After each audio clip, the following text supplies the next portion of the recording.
Olá, bom dia, ou boa tarde, ou boa noite, depende de quando que você está assistindo esse vídeo, né? Aqui, na hora da gravação, hoje é domingo, de manhã, bem cedo, está nublado e está fazendo 18, 19 graus, temperatura boa, muito gostosa, né? Os pássaros ainda estão cantando aqui por perto.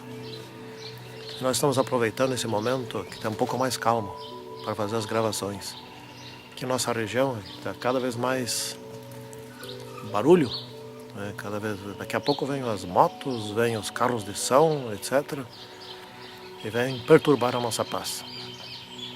Bom, mas o nosso estudo aqui dessa semana é sobre a reforma. Reforma, vontade de crescer e mudar. Escutem bem a palavra, guardem bem essa palavra para essa lição de número 10, né? Vontade, né? Então, em função dessa palavra, nós vamos fazer a nossa oração. Santíssimo Senhor Deus que estás nos céus, queremos agora te pedir que tu nos ajudes a ter fé, a confiar em ti, para que a nossa vontade possa se aliar à tua vontade. E assim que as mudanças sejam operadas em nosso íntimo. Em nome do Senhor Jesus Cristo. Amém. Muito bem, a questão fundamental desta semana, do estudo desta semana sobre reforma, vontade de crescer e mudar, é, afinal, qual é a nossa parte? Qual é a minha parte, a tua? No reavivamento e na reforma, né? As mudanças que precisam ser feitas na minha vida, que são relativas à reforma, elas serão feitas por meio também da minha colaboração. Então vamos analisar a seguinte questão básica aqui, antes de vermos o nosso verso para memorizar, né? Na criação, quando Deus criou lá Adão e Eva, o jardim, todas aquelas coisas, criou esse mundo aqui, o ser humano não participou. Inclusive o ser humano foi o último a ser criado, né? Foram criados os animais na sexta-feira, depois foi criado o homem, depois por último foi criada a mulher. Então o ser humano não participou, mas da recriação o ser humano participa. Essa é uma questão, é algo importante que nós precisamos ter em mente, né? E agora na recriação, ou seja, na reforma, sem nossa participação, a reforma não ocorre. Certo? Precisamos também ter isso bem claro. A reforma, ela é Deus está fazendo a mudança em nós, conosco. Por que isso? Por que agora é diferente? Bom, também é muito simples de entender. Nós já existimos, né? Nós desenvolvemos vontades e nós temos livre-arbítrio. Então, se nós quisermos ser transformados ao original, nós precisamos querer, né? Então aqui está bem claro esse título, reforma, vontade de crescer e mudar. Então o querer é o principal aspecto para que ocorra a reforma em nossa vida. E isso não é muita coisa, eu tenho que desejar, eu tenho que sentir vontade, né? Eu tenho que tomar decisões nesse sentido. Vamos ver aqui o verso. Antes, ele dá maior graça pelo que diz: Deus resiste aos soberbos, mas dá graça aos humildes. Sujeitai-vos, portanto, a Deus, mas resisti ao diabo, e ele fugirá de vós. Esse verso diz tudo. Ele resume a lição desta semana, ele diz tudo. Vejam só. Ele dá maior graça pelo que diz: Deus resiste aos soberbos. Por que aos soberbos? Os soberbos, eles não querem, eles têm uma vontade diferente daquela de se submeter a Deus.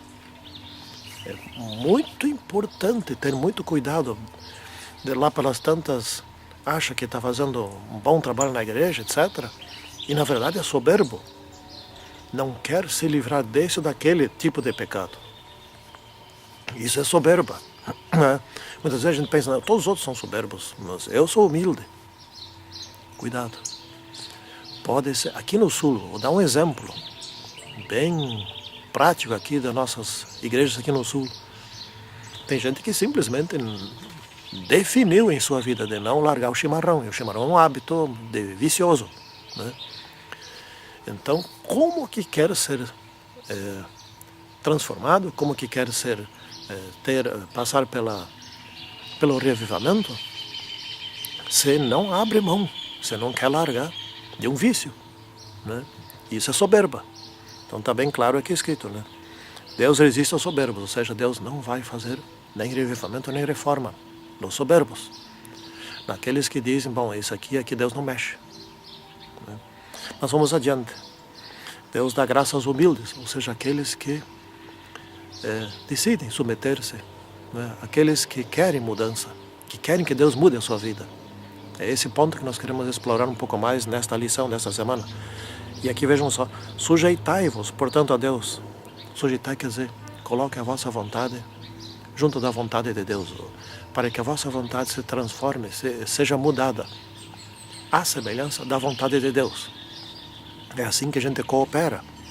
Mas resistir ao diabo, então essa é outra decisão. Então coopere com Deus, mas resista ao diabo. Esse verso é muito bem escolhido. E ele fugirá de vós. Pronto. Aí vocês não vão ter mais problema, né? Você. Na medida em que nós decidirmos colaborar com Deus, isso quer dizer ter vontade de que Deus faça em nós aquilo que Ele deseja fazer, as coisas mudarão na nossa vida. As coisas mudarão e Deus vai operar. Não somos nós que nos transformamos. Não. Esse trabalho é impossível para nós. Mas somos nós que queremos ser transformados. Daí Deus nos transformará. Mas vamos estudar esse assunto aqui, né? Então, aqui nós temos pessoas que no Novo Testamento que mudaram e cresceram, né? Vamos estudar um pouquinho sobre isso. O revivamento é uma experiência mais profunda com Deus. É aquilo que eu já faço certo, só que eu vou aprofundar agora. E a reforma são as mudanças que eu preciso fazer para ter essa experiência mais profunda com Deus. Mas tudo começa pelo revivamento, porque como que eu vou querer reformar se eu não estou tendo experiência com Deus? E um favorece o outro o tempo todo, né? Então aqui nós estamos falando, na criação, ninguém de nós participou, mas na recriação nós participamos. Porque, enfim, nós estamos sendo recriados, nós já existimos, estamos sendo transformados, né? Estamos sendo santificados. E por esse fato, como é que Deus vai recriar alguém se esse alguém não existe? Então nós já existimos. Então nós temos que participar de alguma maneira. E esse é o assunto básico desta semana, né? Por exemplo, os apóstolos. Estamos falando aqui dos exemplos bíblicos. Pedro, por exemplo. Pedro era muito corajoso, né? Muito corajoso quando o mestre estava ali por perto e se defendia de tudo. Então é fácil ser corajoso quando vêm os escribas, os fariseus, os que atacavam Jesus Cristo, os que queriam matar Jesus Cristo, e o mestre sempre se escapava e sempre os dominava, sempre os vencia, né, no debate, etc. Bom, assim, estando ao lado de alguém assim, desse jeito, qualquer um é corajoso, né? Assim é fácil. Mas quando o mestre foi preso e não fez nada, e não se defendeu, permitiu que fosse maniatado, fosse amarrado, e simplesmente foi indo, era esbofeteado, cuspiam nele. Aí se foi a coragem de Pedro. Só depois no Pentecostes ele teve outra vez coragem, né? João, o filho do trovão, né, tornou-se o quê? Humilde, o discípulo do amor, pela transformação. Eles quiseram ser transformados. Judas não quis ser transformado. Pedro chegou muito próximo de Judas. Judas traiu, Pedro negou. De negar para trair, não falta muito. Mas qual é a diferença? Pedro não queria levar vantagem com Jesus. Pedro queria defender Jesus. Judas queria levar vantagem com Jesus, né? Queria se promover em Jesus. Isso Pedro não queria. A grande diferença aqui é a seguinte: Pedro queria que o seu mestre não fosse nunca atacado. Judas queria que o seu mestre atacasse as hostes romanas que formassem um império lá. E Judas queria levar grande vantagem. Vantagem todos queriam levar. Mas uns queriam junto com Jesus, né? Outros queriam manipulando Jesus. Essa é a diferença. E aí que vem a vontade. Como é que eu vou decidir estar ao lado de Jesus se eu quero transformar Jesus em algo que eu quero controlar? Em algo, Senhor Deus, faça-se a minha vontade e não a tua, né? Não, daí não tem como. Daí a minha vontade nunca vai ser igual à vontade de Deus, de Jesus. Daí a minha vontade vai ser assim: Senhor, seja feita a tua vontade como eu quero. Né? Então aqui nós vamos indo, né? Aqui temos aqui, por exemplo, o poder da escolha. Nós temos o direito da escolha, nós já existimos. Deus nos criou como seres livres, seres racionais, capazes de decidir, então isso é respeitado. Se Deus nos fez assim, Ele vai respeitar. Portanto, se quisermos ser transformados, precisamos nós querer. É isso. Se queremos ser salvos, precisamos ser transformados, e precisamos querer ser transformados em tudo, daquilo que Deus acha que deve ser transformado. Afinal de contas, eu não sou o Criador, eu sou a criatura. E Deus é o Criador, portanto eu preciso me submeter a Ele, não Ele a mim. É assim que eu colaboro, né?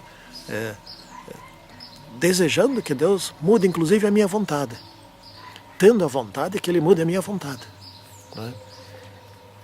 Vamos indo adiante aqui nesse raciocínio. Então a reforma só ocorre quando nós cooperamos com Deus. As transformações só ocorrem quando nós nos entregamos a Deus, né? Conscientemente, quando desejamos e clamamos a Deus. Não é simplesmente assim: bom, Senhor Deus, muda tudo na minha vida agora do jeito que Tu quiser. Isso não vai acontecer absolutamente nada, né? Nós precisamos ter consciência do que nós queremos que seja transformado. Por exemplo, o gaúcho, em grande parte, muitos deles precisam ter consciência e precisam largar do chimarrão, né? E precisam largar de comer tanta carne também, né? E os brasileiros, em geral, precisam ter consciência que precisam largar de tomar Coca-Cola, né? Todas essas coisas que prejudicam. E tem que lutar contra isso. Mas vamos entendendo esse ponto aqui. Como é que isso ocorre, não é? Bom, Pedro, por exemplo, vamos ainda estudar um pouquinho sobre Pedro.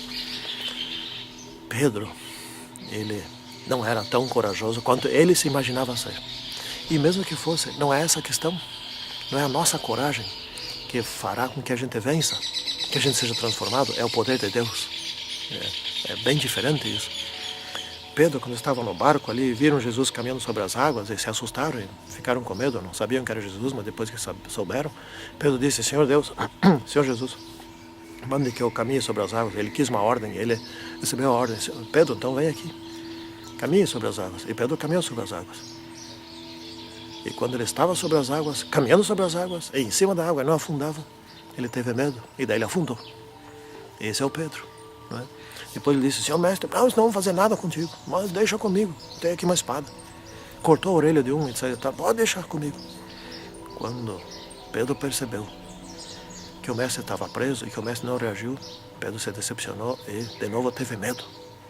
Então ele disse: eu não conheço ele, não sei nem quem é, estou aqui, passando por aqui, prenderam esse aí, né? Não sei quem é ele. Viveu 3 anos e meio com ele, disse que não sabia quem era. Isso é covardia. Esse é o ser humano, né?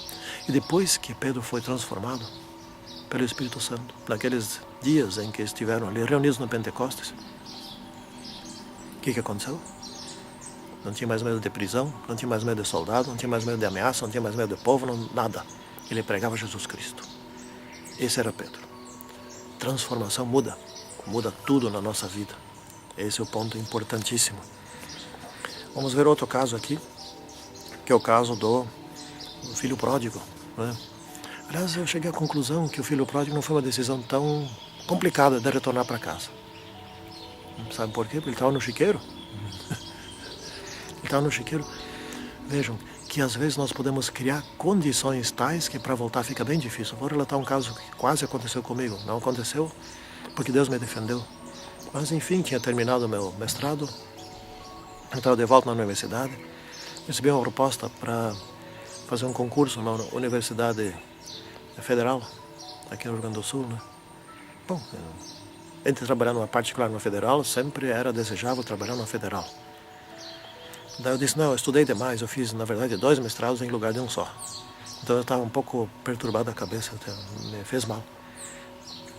E daí eu disse isso, e o outro professor lá, que já era da Federal, disse, não tem problema.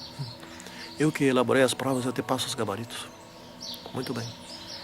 Se eu tivesse aceito isso, não, eu não quis. Não quis, porque isso, pelos meus princípios religiosos, de imediato a minha mente rejeitou. Então, depois eu fiquei pensando, e se eu tivesse aceito? Me digam, se eu tivesse aceito, como é que eu ia voltar atrás? Porque outros foram prejudicados, alguns outros de bobeira fizeram uma prova que não valia nada. Eu já sabia os resultados, né?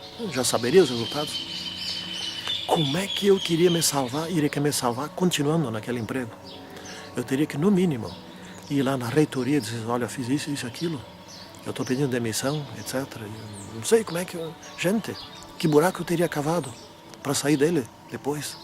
Bom, o filho pródigo aqui, ele desperdiçou tudo, né? Depois veio uma crise, etc. Ele estava no chiqueiro ali, comendo das coisas dos porcos, etc. Para ele voltar não foi tão difícil assim, porque haviam certas condições boas, né? O pai queria que ele voltasse, mas se o pai tivesse falecido já, né? Do chiqueiro para o palácio é bom, né? É fácil, não é tão difícil assim, só precisa ter um pouco de humildade. Se o pai tivesse falecido, o irmão dele teria recebido ele, como é que seria isso? Né? Me expliquem. E aí, como é que ele ia resolver isso? O irmão ia fechar as portas? Não, eu não quero, tu já gastou a tua parte, agora fica, te vira. Né? Vamos trazer isso para os dias de hoje. Então suponho que eu não esteja no chiqueiro. Sim, eu enriqueci, vamos dizer assim, né? Enriqueci bastante, etc. Tenho tudo que eu quero, tenho conta bancária boa, tenho carros importados, tenho avião, sei lá, estou rico. Né? E abandonei a igreja e fui para o mundo, etc. E estou rico. Eu vou querer largar da riqueza para descer agora para a humildade? Isso é muito mais difícil do que foi com o filho pródigo. Eu gosto da riqueza, vamos dizer assim, né? Eu gosto das farras, das festas, das amizades do mundo, enfim, posso comprar tudo, etc. Como é difícil, em certas condições, retornar a Deus. Né? Quando é para sair da crise, para vir para o palácio, não é tão difícil como foi com o filho pródigo, mas quando é para sair do palácio desse mundo, dos palácios desse mundo e ir para o caminho estreito, daí é bem mais difícil. Vamos cuidar muito para não criar um buraco do qual nós não queremos mais sair e dentro do qual nós perderemos. Então essa é a vontade, fé para agir. Bom, aqui vamos agora então nessa parte final aqui explicar como é que nós colaboramos, né? Decidindo querer ser mudado, porque nós somos seres racionais, livres, que temos o poder de decisão. Então isso nos compete. E só escutem bem, quando nós decidimos ser transformados por Deus, então Ele começa uma atividade de transformação, é Ele que começa. Mas nós temos que lutar, clamar, Senhor Deus, mude tal coisa em minha vida. E vem força da parte dEle para que nós possamos fazer mudança. Não é?